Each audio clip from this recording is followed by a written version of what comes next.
President Trump wants a grand military parade. Nancy Pelosi has a dream the rest of Congress might not share. The stock market, a Trump staffer, and Olympians are tumbling, and it's only Thursday. I'm Jonathan Capehart with opinion writers Molly Roberts, Christine Emba, and Chuck Lane. As always, send us your comments and suggestions. Like there's a box around here. Comments and questions, and we'll try to get them in the mix. But let's start with scenes now of a grand military parade, the likes of which President Trump says he wants the United States to have.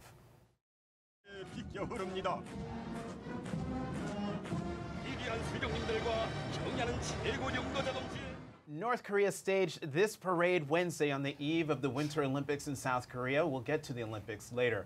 But first, the parade. Trump, reportedly inspired by France's Bastille Day parade, ordered the Pentagon to organize a military parade to march through the U.S. Capitol. Okay, can we please talk about this? I mean, Chuck, in all seriousness, this suggestion, this desire of President Trump's is not unprecedented. It is not. I personally witnessed the victory parade after the first Gulf War in 1991.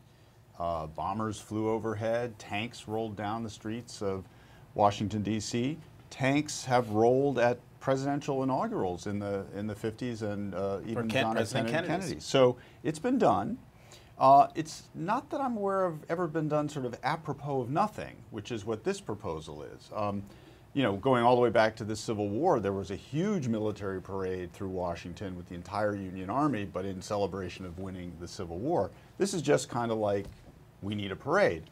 And it seems like the problem here is first, it's apropos of nothing, and secondly, it's self-aggrandizing for the president. He seems to want to, you know, preside over this, you know, as if it's, you know, a parade for him, and I don't get that. Well, that's what I was going to say. You said, he said, we need a parade, when really it's Donald Trump, President Trump needs a parade. I need a parade. Right. I don't see what other message this is trying to send. I don't see whom this is supposed to make feel what. You know, are we showing off our strength? Well, okay, people know that. People know we have the tanks. Are we supporting the troops? I think we show plenty of support for the troops, although I guess some would beg to differ. But yes, this will make President Trump feel that he is big and he is strong. Well, that's kind of the strange thing about this desire for a parade right now is that presumably this parade would be for the purpose of making Trump feel big and strong and look big and strong to other nations. But it actually just makes him look a little bit pathetic and weak and needy. Sort of like his "my button is bigger than yours" and comparison. Small. Yeah, most people, I think countries often have parades, or totalitarian countries especially have parades when they feel threatened, when they want to show off might that they have because they think that they're under attack, when they want to seem more effective and more splendiferous than they are. That's exactly what North Korea is doing, and now it's our turn, I suppose, which doesn't say anything good about us. No, well, who's going to pay for this? Well, like the government, you know, is going to add it to the tab.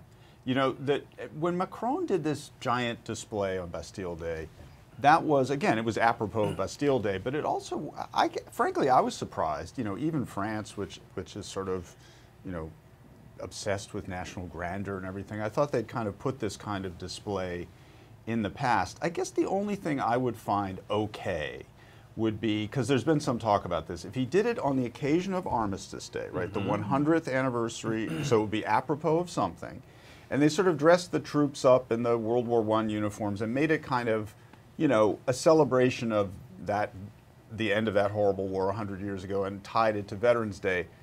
That would be a model I think we could all live with. I just don't know what he has in mind. Right, and I think even if they were to go through with it and tie it to Armistice Day and the 100th anniversary, everyone would know what it was really about. And to Christine's point, it's sad and pathetic and small. Let's talk about something a little more consequential than parades. House Minority Leader and Democrat Nancy Pelosi made history Wednesday by holding an 8-hour-long filibuster in high heels on the House floor. She did it for the young undocumented immigrants known as Dreamers. As members of Congress, we have a moral responsibility to act now to protect Dreamers who are the pride of our nation and are American in every way, but on paper. So I use this occasion as opposing this bill to speak further about social justice in America.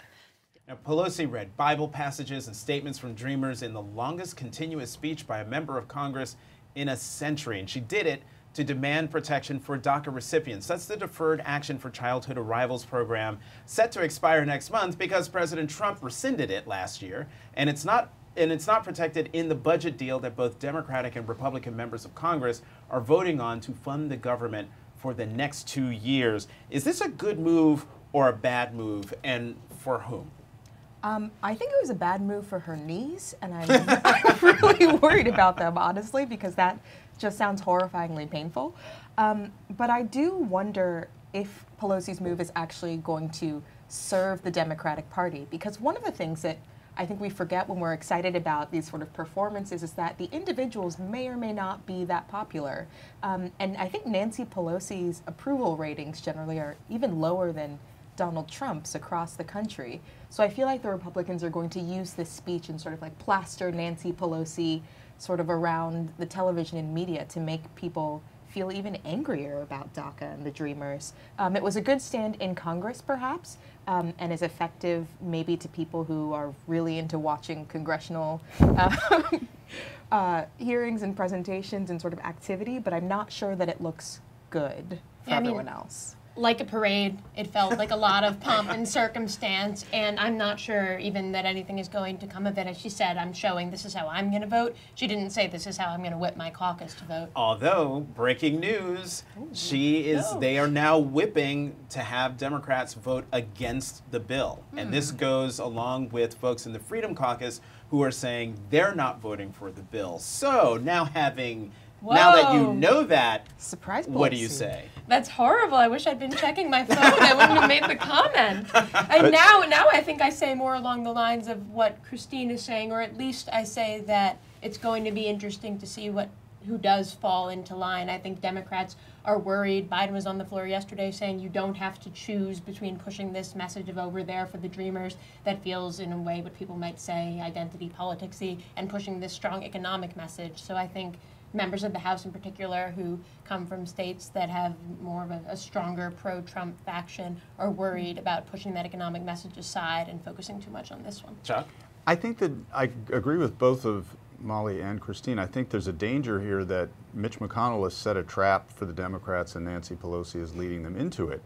There are a number of items in this spending bill that are quite popular. The community health centers, which the Democrats had fought for, the opioid funding, the infrastructure, there's $20 billion of infrastructure, and there's the hurricane relief, a big chunk of money.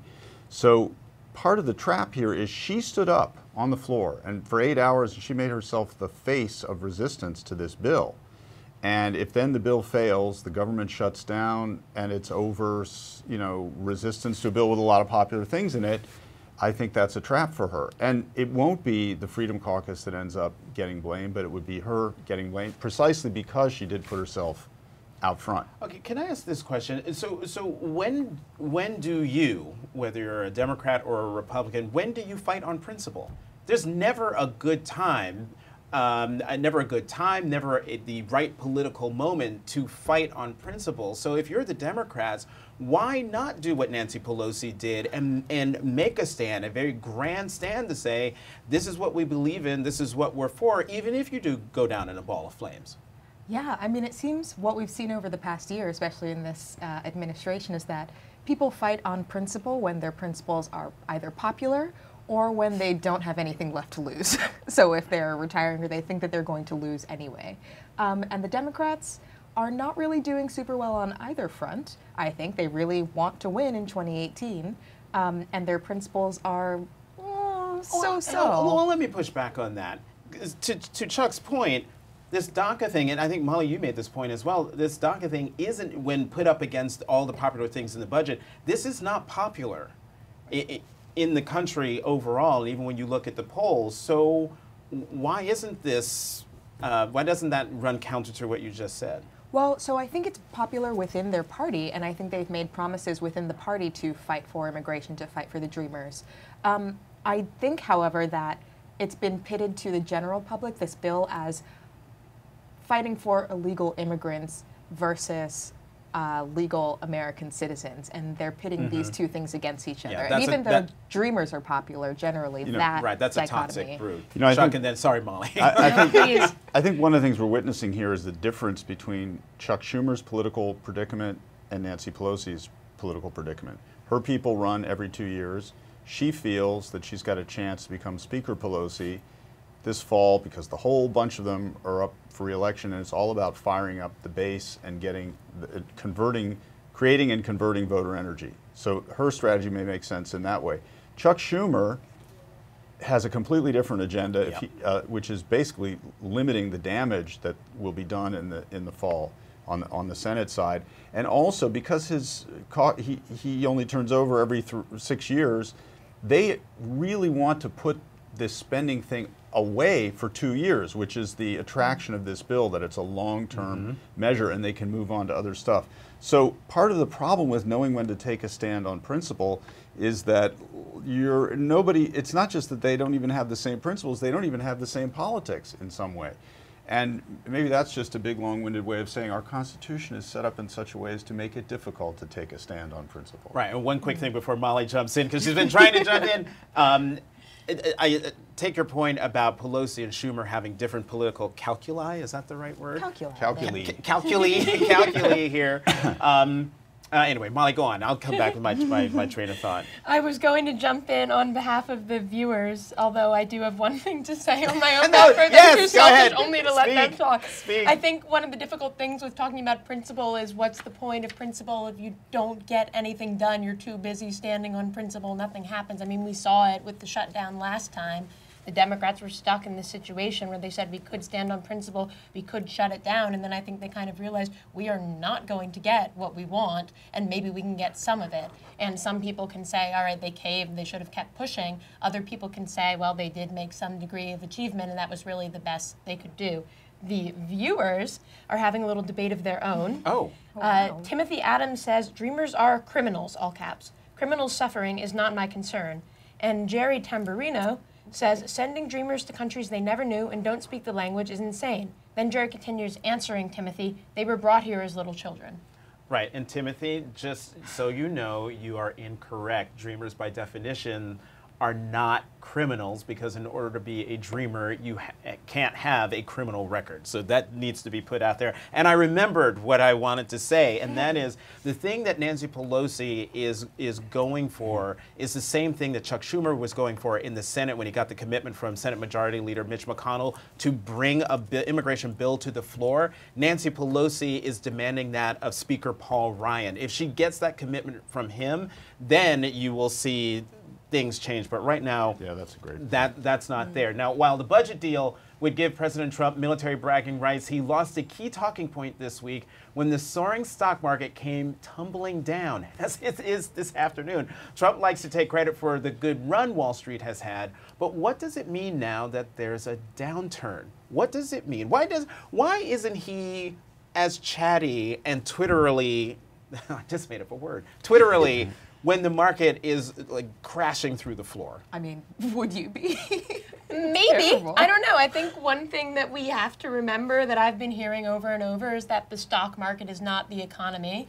And with the stock market crashing, that's partly because people are expecting higher interest rates from the Fed. They're expecting that because higher wages means higher inflation, and higher wages means that a lot of everyday Americans would be doing better. Oh, Molly, you're speaking in ways that the president never will. I mean, come on. I thought he did tweet something about the stock market, that the media only reports when it goes down or something like that. Yeah, he did do something like that. Yeah. Well, I mean, the answer to your question is obvious. He doesn't want to call attention to bad news that's occurring on his watch. That's not a hard one. But I think you know, you live by the rising Dow, you die by it to a certain extent. Chuck, isn't that the reason why other presidents never talked about the stock market? Because what goes up does come down? They tended not to brag about it. I wish I had photographic recall of everything they'd ever said about it. But, you know, I mean, this was, of all his sins, bragging about the rising stock market was not the worst that Donald Trump. We can see there the market's down 543 points, 45 points. Right. 43 points. Go on, Chuck. Sorry. Yes, I'm just trying to recalculate my retirement age as you're talking. Retirement? What's that? No, my kids aren't going to school now either. But no, I mean, it wasn't the worst or most evil thing he ever did. It was kind of boneheaded politically because he wasn't really, pondering the inevitable decline of the stock market. I got to say, the most interesting numbers, though, that I have seen lately, the most interesting one I saw today, was that the new claims for unemployment are at the lowest they have been since 1970. The labor market is incredibly strong and incredibly hot in this country. You can get a job, and that is a big political reality that is just going to seemingly prevail throughout this election year. And I will be very interested to see how important it is to voters that they're doing economically well, even under a president that most of them don't like, and how that affects how they vote in November, because the whole theory of the Republican campaign is essentially money translates into votes, because that's the tax cut and that's the job thing. Do you have anything on the labor participation rate? The labor participation rate is starting to tick back up too. I mean, that's a laggy indicator, but the labor market is very strong. Mm-hmm. Christine, sorry. Well, no, that seems totally correct, actually, and that's kind of what we've already seen happening with the approval ratings for the tax bill itself. Once it was described as the GOP tax scam, everyone was really upset about it, but suddenly all of these companies appeared to be giving out bonuses, one-time bonuses. Walmart was raising wages. Now, it's possible, and in fact true, I think, that many of these companies were planning to raise their wages anyways because unemployment is falling. But once it becomes associated with the tax bill, and it seems like the Trump administration has done something to make citizens' lives better, even though one should keep in mind this is a tax bill that will continue to give dividends to these companies for years going forward, and most of these bonuses are one-time things, approval for the tax bill kind of shot up. Yes. And I think the economy is sort of responding in what seems like an opposing but actually really logical manner to wage growth and employment growth. But words like crash and losing points and sinking rapidly are scary. So obviously Donald Trump doesn't want to associate with them, but maybe it's fine. Maybe it's good, in fact. What? A correction. A correction, Maybe this is because we are in a correction. correction. Yeah. Right. Yes. Is there a disconnect between the popularity of the tax bill, the crashing of the stock market, and how corrective that is, and actually that's not really a bad thing, and then all these other stories that we read about plant closings and jobs still going to Mexico? Lawrence O'Donnell on MSNBC last week had an interview with a woman who Donald Trump promised she would be able to keep her job, and the job is gone. Is there a disconnect? Are we looking at the shiny object over here of the president touting the tax plan and the roaring stock market when he was doing that? Meanwhile, in the country, there really is some kind of rot that's happening, despite the fact that we're basically almost at what they call full employment. Look, I think, it's never a happy story when anybody loses their job. It never seems fair to the person who loses it. But it's always the case that you're going to be able to go out in America and find somebody whose plant closed and they lost a job. That's just the nature of the economy. And I think that the one narrative that would work better maybe for Democrats is not the narrative that, like, Trump promised you your job and you lost your job, but more that, Trump is taking steps with regard to Medicaid or something like that that is, actually undercutting your interests out there in working class America. Having said that, I think the really interesting thing that's happening in politics generally, not just in our country but in Europe as well, is that people's voting preferences are diverging from economic interest. And people are voting much more on the basis of identity and on the basis of culture and issues like immigration that aren't necessarily linked to whether or not they can get a job. Molly, are Timothy and the other guy, Jerry, are they still going at it? They are not, but we have a comment from a ways away. We have. Where's a ways away? What state is that? A ways away is in Bukta Hiran, Somalia. Oh, yes. No, you real for No, sure. I meant it. I'm not away. talking about like Kansas. So Mukhtar Abdallah Abdi responds to our criticisms of Trump and says he was elected, let him do his job. Does he have a point? Are we being too quick to criticize? I wish he would do his job. It's my own personal opinion here. But does he have a point? I did not know Trump was popular in Somalia. Me neither. But apparently he is more popular in the Horn of Africa than you would have How thought. do we know this guy? This person is in Somalia. Is this a This bot? is what they tell us? He shared it to his page. This is what he says? He shared it to his All page. right. He has it listed as that. Okay, we're going to take you at your word, Mr. Somalia, that is where you're writing from. But I mean, you do raise an interesting question. Shouldn't we let him do his job? And But this is just how it works. I don't think we right? can. I don't think we can stop him. He is a actually. We're gonna let Boy. Hillary Clinton do her job to any greater extent than we're letting Trump do In the his. alternate universe where Hillary yes, Clinton on is Earth president. 2, on Earth 2, where Hillary Right, Clinton exactly. is president, Yeah. she's Where doing no it. one stepped on the butterfly. All right, let's talk about the president that we do have. And that President Trump lost a key player this week when Staff Secretary Rob Porter resigned following allegations he physically abused not one, but two ex-wives. White House Chief of Staff John Kelly initially defended Porter as a, quote, man of true integrity and honor, and said he is, quote, proud to serve alongside him. Kelly later changed course, saying, quote, there is no place for domestic violence in our society. I mean,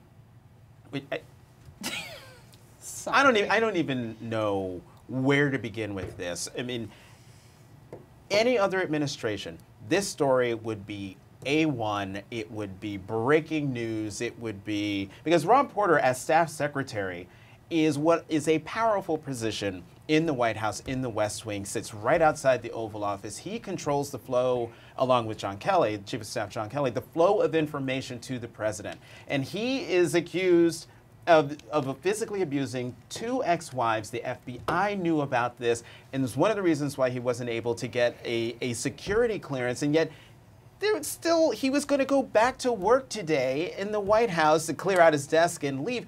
How is this possible? Well, there is space for domestic abuse in our society, and that space is in the White House. All over it.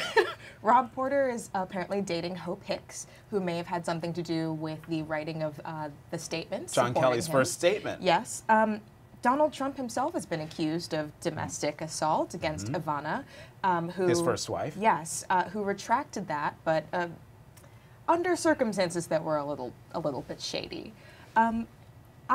One thing that just offends me about this whole discussion and the way that it's been framed in the White House is, and this constantly happens in discussions of sexual assault and harassment, where someone has done something obviously bad. We know it's bad. We know they did it, and the defense from a friend or colleague is like, well, he never did that to me. I think he's great. And it's like, that's not a defense. Like, congratulations, John Kelly. You were not domestically abused by Rob Porter. We're not talking about how No he one was asked- in staff meetings. Yeah, no one asked you. Like, sure, he wasn't beating up people in a staff meeting. That doesn't mean that he's a good person. Molly? Yeah, no, I mean, I think we feel like we're hitting the bottom of the barrel here in a lot of I ways. mean, just when you think you hit the bottom of the barrel, you find out there's more bottom to go. It's only Thursday. You know, one of the things that I was interested in was people saying, oh, John Kelly, fall from grace. I feel like we've seen John Kelly fall from grace a bunch of times already. Yeah. And honestly, what baffled me even more than, okay, you know, we saw it with Frederica Wilson.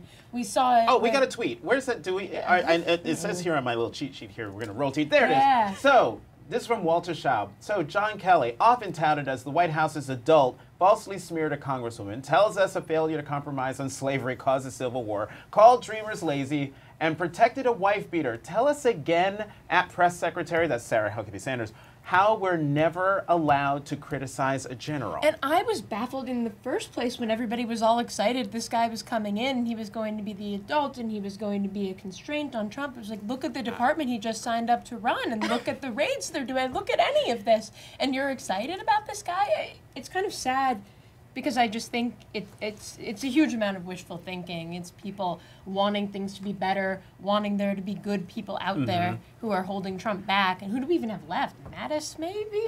Maybe, and he's not even in. He's across the river. Right. He's like, he's trying to y'all stay out got of this that. over there. Chuck, as to Molly's point, a lot of people were hoping. I was one of those people that John Kelly would be the guy to rein in the president, bring some order to the White House, bring some order to the Oval Office. The adult in the room.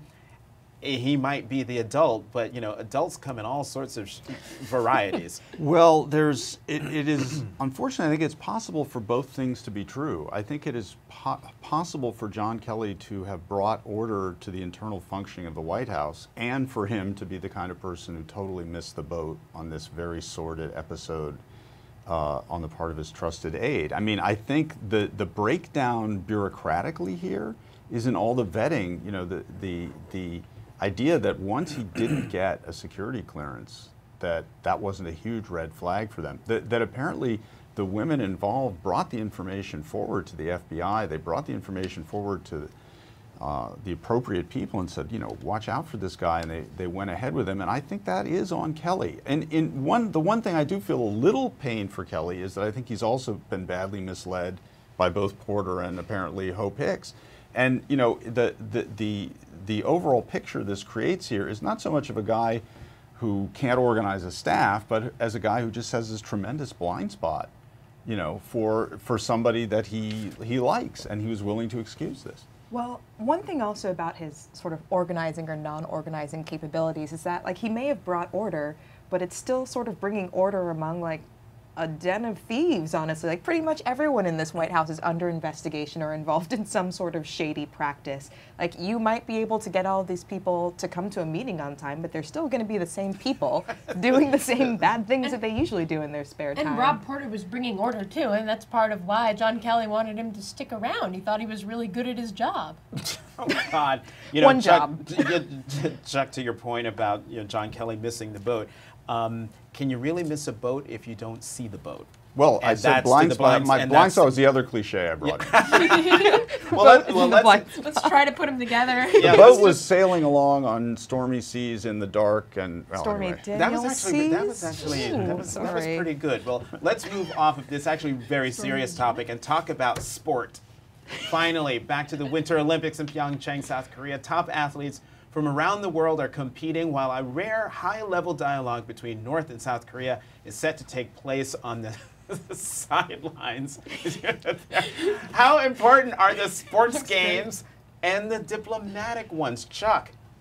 Well, the North Koreans could not have allowed this, the entire world's focus to be on their peninsula for a month without, horning in on the action. And so they have staged this, whatever it's going to be, a peace summit. Was that really that funny? No, it's just... It's fine. It's fine. Let's move on.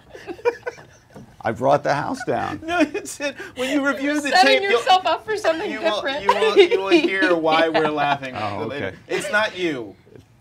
You're laughing. It's not what you're saying. We're laughing with you. We're laughing with you. That's all I wanted to know. Yes. So anyway, to continue my pompous point here, it seems like Kim Jong-un's sister is like his very best friend, closest confidant. She handles all the logistics when he moves around. She's got his back. And so the fact that she doesn't hold a title in the government is very misleading. She's actually like a very important, powerful figure in North Korea, and he has sent her down as his emissary to meet with the president of South Korea. And they've been at this for a while, the two of them talking to each other in some way to kind of release some of the tension that was building up from the outside, from the US, China, Russia, and so on. But whether this actually leads, and if there's soccer, their hockey teams are playing together, women's hockey, they're going to have a figure skating combined team. Whether that actually leads to any serious distension on the Korean Peninsula, I wouldn't imagine it would. And this is mostly just an opportunity for them to get some propaganda. Well, I read somewhere that his sister is actually the head of the propaganda and agitation department. Yes. Propaganda and agitation. And agitation, Agitprop, as it's known. Yes.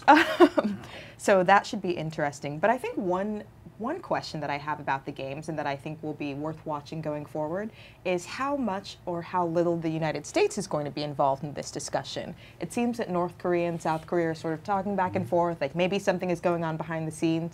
And meanwhile, Mike Pence will be there with Otto Warmbier's father, which seems like a pretty oppositional and standoffish move, so he's probably not going to be included in these conversations. is that sort of realignment? Is something going on that the U.S. is going to be completely left out of? Well, to that point, I interviewed Lisa Monaco for my podcast, Cape Up. Subscribe on Apple Podcasts. But Lisa Monaco, who was the National Homeland Security Advisor to President Obama, we talked about this, and she said that it's a bad thing that North Korea and South Korea are talking to each other directly, because that means the United States is out. It is left out. It is not a party to any of these things, which suits North Korea's purposes completely, because they don't want the United States to be a part of this. So pulling out of TPP and all of this stuff, the United States has no leadership role whatsoever in any of this. But we'll have a parade.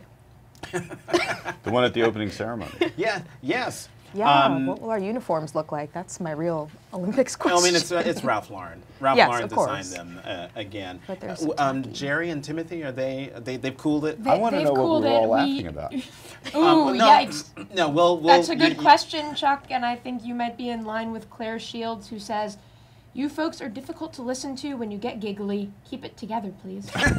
Sorry, Claire. Claire, Don't you know, laugh. I'm sorry, Claire. Look, I'm sorry. Can we just talk about one more thing before we get out of here? And that's the U.S. Olympic figure skater Adam Rippon, who turned down a meeting that was requested by Vice President Pence, who wanted to meet with him because the Olympic figure skater was wildly offended, and I think rightly so, by the vice president's past comments on LGBT rights and conversion therapy. Where do you stand on his, meaning the figure skaters, Adam's rejection of a meeting with the vice president? Good for him. I think he's allowed to do that. I think it's interesting. We've seen very, very few openly gay athletes in the Olympics while they're competing in the Olympics.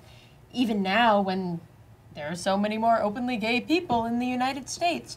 And I think if we're talking about the kind of pressures on that, because the Olympics is such a big deal and it all has to do with the reflection on the country and this and that, I think athletes should be able to stand up for who they are and what they believe, and I don't think that there should be any sense, oh, I'm an Olympic athlete, so I owe my loyalty to the vice president not to do that.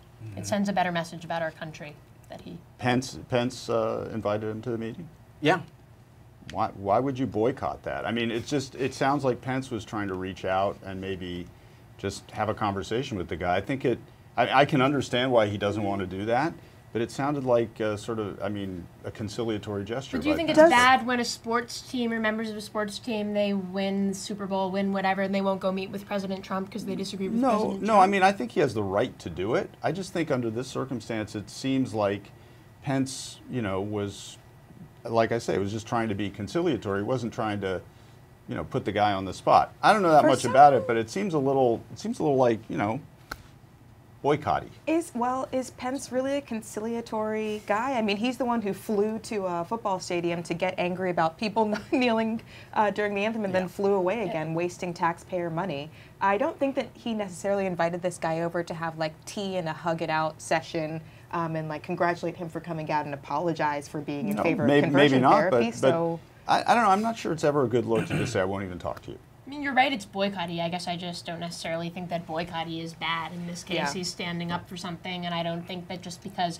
the Olympics, it's the United States team, he has to display that being proud to be American and showing pride in your country means going to the meeting with this guy who stands for things that you don't think the country stands for. And also, he was asked publicly, so him going to meet with Pence, I think, would sort of signal that he is okay with Mike Pence or approves of what Mike Pence stands for and does, and he obviously doesn't. So. Right, and given this administration's penchant for using people as human shields, people who are from groups that overall don't like them and protest against them, why wouldn't Vice President Pence want to have, however pure in his heart he is, to want to have a conversation with him, have the openly gay skater next to him and say, see, look, everything is okay. Have a gay friend. Mike Pence. Okay, I lost that argument. Yeah, well, here's Sorry, one more thing before we go. Chuck, you can't stand the Olympics, right? So this whole conversation, you're like, yes, I'm I think the Olympics is a big waste of money and a big occasion for everybody to take steroids and have political arguments. It's another parade. Yeah, Okay. it's a big Steroid parade. Wow, military and parade. on that, we're out of time, but clearly not out of opinion. So catch more of our thoughts on WashingtonPost.com/opinions. Until next time, take care, and remember, it's only Thursday.